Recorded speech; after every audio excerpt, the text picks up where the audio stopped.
결혼 1년 만에 이혼한 사람입니다. 솔직히 결혼하기 전부터 이상한 낌새는 눈치채고 있었어요. 시어머니가 조금 유난스러워 보였거든요.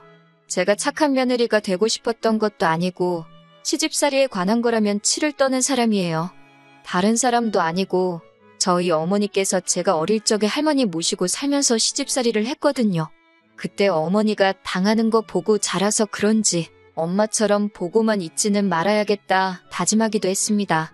시자 들어간다고 해서 제가 일부러 싸움 걸고 그럴 건 아니지만 아무리 못해도 아닌 것에 대해서 아닌 거라 말할 수 있고 부당한 일에 대해서는 맞서 싸워야 한다고 생각했습니다. 제가 조금 크고부터는 할머니한테 쩔쩔매는 엄마 대신해서 할머니한테 맞서서 덤벼든 적도 있었어요. 하지만 어머니는 오히려 제 행동에 대해서 어른 무서운 줄 알고 공경할 줄 알아야 한다고 저를 훈육하셨습니다.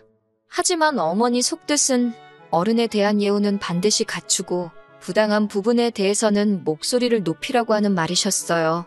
그래서 저도 그 가르침 잊지 않고 지킬 건 지키고 해야 할 말은 하고 있습니다. 그때 어머니가 저한테 아무 말도 안 하셨으면 아마 예의범절도 모르고 마음에만 안 들면 싸움만 하려는 사람이 되었을 거예요. 아무튼 처음 남편과 결혼 이야기가 오고 가기 시작하고 시어머니께 처음 인사드리러 갔을 때부터 조금 이상한 낌새는 눈치를 채고 있었습니다. 그런데 시어머니가 특별히 모난 사람도 아니고 그냥 뉴별나시구나 하고 넘어갔어요. 시집살이를 했던 엄마와 할머니 관계만 생각해서 그런가? 시어머니가 저러던 건 큰 문제가 아니라고 생각했습니다. 결혼하는 건 저랑 남편이고 처음 저를 소개시키러 간 자리인데도 불구하고 어머님은 저희는 안중에도 없고 곁다리로 옆에 앉아있는 아주버님 이야기를 가지고 대화의 꽃을 피우기 시작하셨어요. 저희 먹으라고 상다리가 휘도록 음식을 차려주셨는데 음식이 맛이 있고 없고를 떠나서 저희한테는 관심조차 없고 아주버님한테 우리 장남이 제일 좋아하는 걸로만 음식을 했다고 하시면서 반찬 하나하나 밥 위로 올려주고 계셨습니다. 아주버님은 제가 있어서 그런가 어머님이 그러시는 게 불편했는지 밥은 깨작깨작 먹는 둥 마는 둥 하다가 양 방으로 들어가 버렸어요. 저희 결혼이고 저를 처음 소개하러 간 자리인데 아주버님이 있고 없고는 중요하지가 않으니 저는 크게 신경 안 썼습니다. 남편하고는 조금 성격적으로 많이 다른 형이네 라는 생각만 했지요. 그런데 아주버님이 방에 들어가고부터는 남편이 그 아주버님이 제일 좋아한다는 거 한 입 먹으려고만 치면 너네 형이 많이 못 먹었으니 욕심 부리지 말고 아껴서 먹어라 하고 잔소리를 하셨습니다. 이건 결혼은 우리가 하는데 대접은 아주버님이 받는 느낌이었어요. 식사가 끝나고 나서도 어머님은 저희는 안중에도 없고 자리에 있지도 않은 아주버님 이야기만 계속해서 하기 시작했습니다. 우리 첫째가 어려서부터 어쩌고 저쩌고 하면서 거의 살아온 인생사를 다 들려주셨어요. 어릴 때 공부를 참 잘했네. 성격도 모난 데가 없고 못하는 것도 하나도 없어서 여자들한테도 인기가 엄청 많았다고 반에서 반장도 놓친 적이 없다. 옛날에는 옆 동네 사람들이 우리 첫째 사위 삼고 싶다고 명함도 주고 가고 그랬다. 밑도 끝도 없이 아주버님 이야기만 계속 늘어놓는 거예요. 한두 번이어야지 그러셨구나 하고 맞장구라도 치고 말 텐데 내 남편 이야기는 하나도 안 하고 아주버님 일대기만 늘어놓으시니 내가 여기 왜 왔나 싶더라고요. 우리 남편은 어땠냐고 물어보면 걔는 우리 첫째만 못했어 하고 이야기가 뚝 끊겨버리니 저도 더 이상 물어보고 싶지도 않고 그 자리가 불편하기만 했습니다. 남편이 저를 소개시켜주고 집까지 바래다주는 길이었습니다. 가는 내내 제가 아무 말도 안 하니 남편도 감으로 제가 왜 그러는 걸 깨달은 건지 어머니가 원래 장남 챙기고 그런 스타일이시라고? 그거 말고는 참 좋으신 분이라며 저보고 이해하라고 했습니다. 하지만 아무리 생각해도 이해가 되지 않는 거예요. 장남 아끼는 거 그거 저희 할머니가 딱 그러셨어요. 그래서 아들 뺏어간 우리 어머니가 마음에 안 드니 그렇게 시집살이 시키면서 고생시키셨었고요. 그런데 시어머니가 그 정도 옛날 사람이라고 하기에는 저희 어머니보다 연상이긴 하지만 나이가 3살 차이밖에 나지를 않습니다. 사람마다 가치관이 다르고 사고방식이 다른 건 알고 있지만 너무 아주버님만 싸고 도는 게 이해가 가지 않았어요. 심지어 우리 할머니도 장남인 아버지를 가장 예뻐라 하셨지만 작은아버지도 엄청 이뻐하셨거든요. 고모들은 찬밥 데우셨고요. 아들이면 다 똑같이 예뻐하셨는데 시어머니는 유독 아주버님만 그렇게 이뻐하시는 게 그 이유를 모르겠더라고요. 그 이후로 결혼 준비하기 시작하면서 시댁에는 명절 때도 방문하고 아버님 생신 때도 찾아뵈었었거든요. 아주버님은 그때마다 다 자리에 없었습니다. 저 처음 인사시킨 그날에 한 번, 그리고 결혼식 날에 한 번, 그렇게 결혼 전에 2번 본 게 전부였어요. 어디 계시냐 했더니 첫째는 장사한다고 바쁘다는 말을 들었어요. 그때 장사하는 것도 처음 알았고요. 명절 때야 명절 대목 노리고 못 올 수도 있지만 아버님 생신에도 불참하는 건 조금 아니라고 생각했습니다. 솔직히 왕년에 어머님 말 맞다나 아주버님한테 여자들이 줄을 서고 동네방네 1등사 윗감이라고 소문이 자자했어도 지금은 나이 40이 다 되어가도록 결혼도 못하고 장사도 자리 못 잡아서 저렇게 헤매고 있고 부모님 생신도 챙기지 않는데 과거가 뭐가 다 소용있나 싶고 장남 저러는 게 다 뭔가 싶었습니다. 아주버님을 다음에 다시 본 건 결혼식 때였어요. 별로 언급하고 싶지도 않습니다. 축의금 5만 원 내셨더군요. 시어머니께서 원래 애가 통이 큰데 요즘 불경기다 보니 장사가 워낙 힘들어서 그랬을까 하면서 열심히 커버를 쳐주시지만 아무리 감싸줘도 그렇지 남편이 무슨 형제 10명 되는 대가족도 아니고 형 동생 2명 있는 집에 5만 원은 너무하더라고요. 저보다 5살 어린 제 동생도 잠만큼은 편한 데서 자야 된다고 들었다고 400만 원짜리 침대를 사줬어요. 하물며 아직도 취직 준비하고 있는 제 동생 여자친구도 와서 10만 원 내고 갔습니다. 아무리 불경기에 장사가 안 돼도 그렇지 동생 결혼식에 축의금 5만 원 할 정도의 여력밖에 없으면 진작에 그 장사는 접었어야 하는 게 맞는 거 아닌가요? 누가 봐도 동생 주기 아까워서 딱 기본만 했다는 게 느껴졌어요. 신혼집이 시댁하고 조금 가까운 편이라서 결혼하고 나니까 시어머니가 조금 자주 오시는 편이세요. 3일 연속으로 오셨던 날도 있고 오늘도 또 오셔? 라고 느낄 정도로 자주 오십니다. 오시면 저는 당연히 불편하지만 그래도 자식 걱정에 아들 집에 오는 건데 나가라고 할 수도 없고 아예 오지 마시라 할 수도 없고 참 애매하더라고요. 저는 결혼하면서 직장을 그만두게 되었어요. 인수인계차 신혼 초까지만 잠깐 다니고 말았습니다. 애초에 결혼 전부터 이야기가 되어 있던 부분이고 제가 집에서 놀 건 아니고 동생하고 같이 가게를 하나 할 생각이었거든요. 그래서 준비한답시고 여기저기 다녀보고 배울 거 있으면 배우고 그러고 있었어요. 그리고 이 부분은 결혼하기 전에도 이미 남편이나 시댁 어른들께도 이미 다 이야기가 되었던 부분이었고요.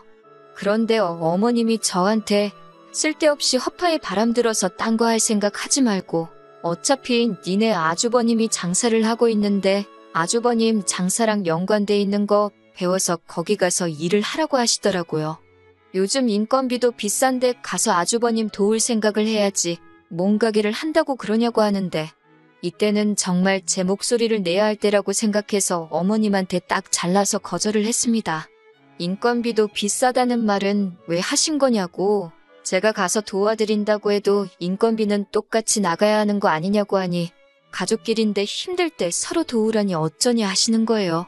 그래서 저는 제가 만약에 동생이랑 같이 사업 안 해도 돈 똑바로 주는데 가서 일할 거지. 밑 빠진 독에다가 물 부을 생각은 없다고 딱 부러지게 말을 했어요. 그 덕분에 그런 건지 그 뒤로는 어머님이 저보고 아주버님 일 도와라 하는 이야기는 따로 하지 않으십니다.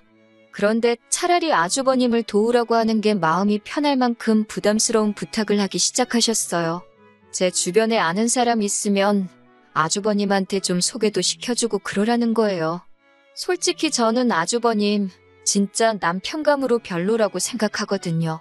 나이도 나이고 자리 못 잡은 것도 못 잡은 거지만 동생 결혼식에 축의금 5만 원 준 게 너무나도 충격적이었어요.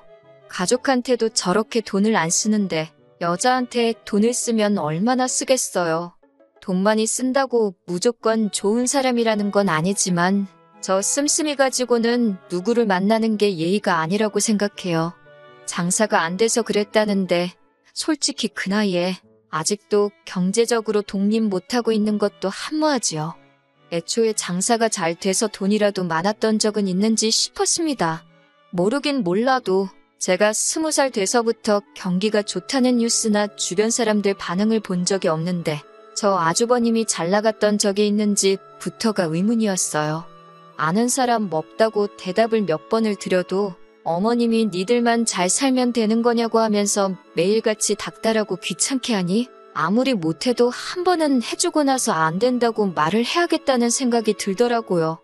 저도 직접적으로 제가 아는 사람을 소개시켜주기는 싫고 한두 달이 건너서 지인의 지인까지 어렵사리 알아보고 연결해서 소개시켜줬는데도 결국 지인들한테 좋은 소리 못 듣고 예상했던 대로 제 살 깎아먹는 행동이었습니다. 장남이라고 집에서 떠받들어줘서 그런지 밖에서도 사람들이 자기를 떠받들어주는 줄 착각하나 봐요. 40살 바라보는 자기 자신은 생각도 못하고 소개시켜드린 분한테 헛소리를 했더라고요. 그분 나이가 올해 36이고 나름 전문직에 종사하는 분이셨는데 공부하고 일하고 하다 보니 그렇게 된 걸 가지고 그 나이까지 결혼을 왜 못했냐고 망언을 했더군요. 그분도 아주버님한테 그러는 그쪽은 뭐하다가 여태껏 결혼도 못하고 이 나이까지 결혼 못한 여자를 소개받고 있냐고 물으니 남자랑 여자랑 같냐고 하면서 성질을 부렸다네요. 소개팅 자리에 식사가 나오기도 전에 물컵으로 물사대기 한 대 맞고 자리에서 뛰쳐나오셨대요. 소개 자리 연결해 주신 분이 제 지인의 지인한테 뭐 그런 사람이 다 있냐며 제 지인부터 지인의 지인까지 입장 난처하다고 한 소리 들었다고 저한테 한 소리를 했습니다. 안 그래도 가뜩이나 그것 때문에 열이 받아 있는데 시어머니가 또 저희 신혼집 문 열고 들어와서는 저한테 뭐 소개를 시켜줘도 그런 기가 센 여자를 소개시켜줬냐고 여자가 순하고 남편 떠받들어 모시고 하는 맛이 있어야지 하면서 그런 여자 말고 좀 순종적인 여자를 소개시켜달라는 거예요. 솔직히 전문직 가지고 계신 그 분한테 어떻게 아주버님을 가져다 붙이냐고 아주버님이 납작 엎드려서 그 분한테 잘 보였어야 하는 거라고 했더니 시어머니는 그 사실은 인정 안 하고 그냥 기센 며느리는 자기도 싫다고 다른 여자 해오라는 겁니다. 그래서 저는 이제 모른다고 했어요. 저도 주변에 아는 사람 거의 없다고 요즘 국제결혼 많이 하고 옛날처럼 사기도 많이 없다는데 그쪽 알아보시면 어떻겠냐고 하니 어머님이 저한테 어디 근본도 없는 것들을 데려와서 대를 잇게 하냐고 하면서 양반 가문이 어쩌고 하시는데 요즘 시대의 양반 가문 그런 게 다 소용 있는 것도 아니고 따지고 보면 어머님은 남의 집 사람이면서 왜 대를 잇는데 그렇게 집착을 하시는지 싶었습니다. 그리고 외국인은 근본이 없다고 하는 말도 어이가 없었어요. 누가 알아요? 그 집안이 옛날 왕족 황실 출신일지 귀족 출신일지 말이에요. 진짜 여기까진 제가 어떻게든 다 참아낼 수 있었어요. 아주버님이 쓸모가 없는 게 제 결혼 생활하고는 사실 아무런 문제가 되는 게 없었잖아요? 축의금 5만 원 받은 거야. 아주버님 나중에 결혼할 때 저도 똑같이 5만 원만 해주면 되는 거고 지인들한테 욕을 먹기는 했지만 그렇다고 제가 아주버님 때문에 손절당할 것도 아니고요. 결혼 생활 남편과 만족스럽게 하고 있고 둘이서는 사이가 좋거든요. 그런데 기어이 어머님이 아주버님 가지고 일을 키웠습니다. 난데없이 저희 집에 또 오시더니 이번엔 저희 보고 방 하나를 비워놓으라는 겁니다. 아주버님이 혼자 오래 지내다 보니 연애세포가 죽은 것 같다고 하면서 너네들 신혼생활 행복하게 꽁냥거리고 있는 거 보면 부러워서라도 자기도 결혼하고 싶어지지 않겠냐고 하는 거예요. 그거야말로 제가 세상에 태어나서 들어본 말 중에 제일 어이가 없고 말도 안 되는 말이었어요. 웬만한 건 다 들어드리고 최대한 해결 방안을 생각해보고 되네 안 되네 하겠는데 이건 말 꺼내시자마자 답도 없고 말도 안 된다는 생각이 들어서 아무리 봐도 그건 아닌 것 같다고 아닌 건 아닌 거라고 강하게 거절을 했습니다. 그랬더니 시어머니가 하는 말이 며느리가 감히 어른이 결정한 일에 토를 다냐는 거예요. 장남이 잘 돼야 집안에 기강이 선다고 니들만 잘 살면 되는 거냐고 하면서 다 우리 가족 잘 되라고 하는 일이니 저보고 따라야 한다는데 우리 가족에 제가 포함이 되는지나 싶었습니다. 적어도 제 말은 안 들어도 아들 말은 들으실 것 같아서 남편하고 상의하겠다고 했습니다. 끝발이 아주버님 하는 소리보다는 덜 먹히겠지만 적어도 저랑 남편이 안 된다고 하면 2대1이니까 시어머니도 달리 생각해보지 않겠나 싶은 생각이었어요. 그런데 남편의 반응은 정말 제가 상상도 못한 반응이었습니다. 자기도 솔직히 형님이 걱정이 된다면서 어머님이 언젠가는 돌아가실 테고 언제까지 저렇게 형님 뒷바라지 못해주실 텐데 형이 저렇게 자리 못 잡고 있으면 어머님이 형님 돌봐달라고 하는 거 우리가 유언으로 받을 거라고 하는 거예요. 돌아가시면서 부탁하시면 거절도 못할 텐데 나중 가면 일이 더 커지지 않겠냐고요. 우리 집 와서 산다고 아주버님이 결혼을 할 수나 있겠냐고. 당신이 여자면 아주버님이랑 결혼하겠냐고 저도 입에 거품을 물면서 반대를 했어요. 남편은 어차피 결혼을 등 떠민다고 하는 것도 아니고 형님이 발벗고 나서야 할 수 있는 거 아니겠냐고. 적어도 우리는 어머님이 해달라는 대로 해주는 편이 끝에 끝까지 가서 안 됐을 때 할 말이라도 있지 않겠냐고 하면서 방 하나 비워주고 아주버님하고 셋이 같이 한번 살아보자고 하는 거예요. 혹시 아냐고 아주버님이 스스로가 불편해서 일찍 집을 나올 수도 있지 않겠냐고 하는데 그 말은 아주버님이 불편한 거 못 느끼면 1년이고 10년이고 같이 지내야 한다는 거잖아요? 이건 어떻게 남편이 말하는 희망적인 부분만 생각해도 아무리 봐도 아닌 것 같더라고요.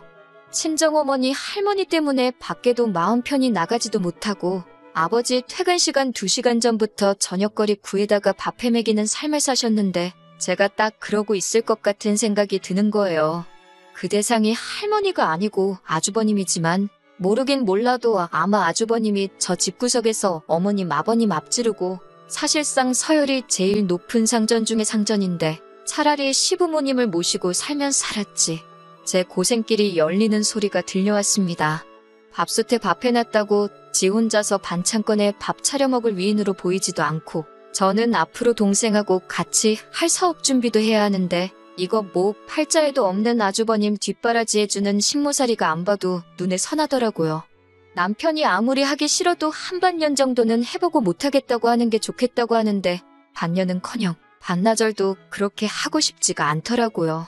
다른 방법이 없나 생각하다가 이 모든 일의 원흉은 아주버님이 아니겠냐. 아주버님 장가 못 가고 저렇게 온 가족들 불화를 만들고 다닌다는 걸 본보기를 보여주는 게 좋겠다고 했어요.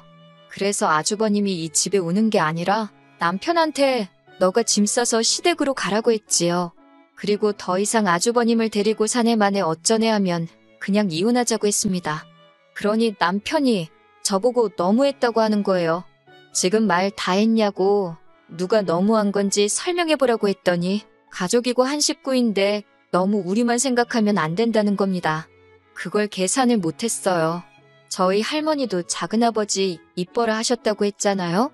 장남 저렇게 챙겨주는 집구석인 걸 떠나서 아들이 최고인 걸 보고 자랐고 따지고 보면 남의 집 출신인 어머님이 아들 떠받들어 살면서 저렇게 자식들이 헌신하는 걸 보고 자란 녀석이라는 걸요.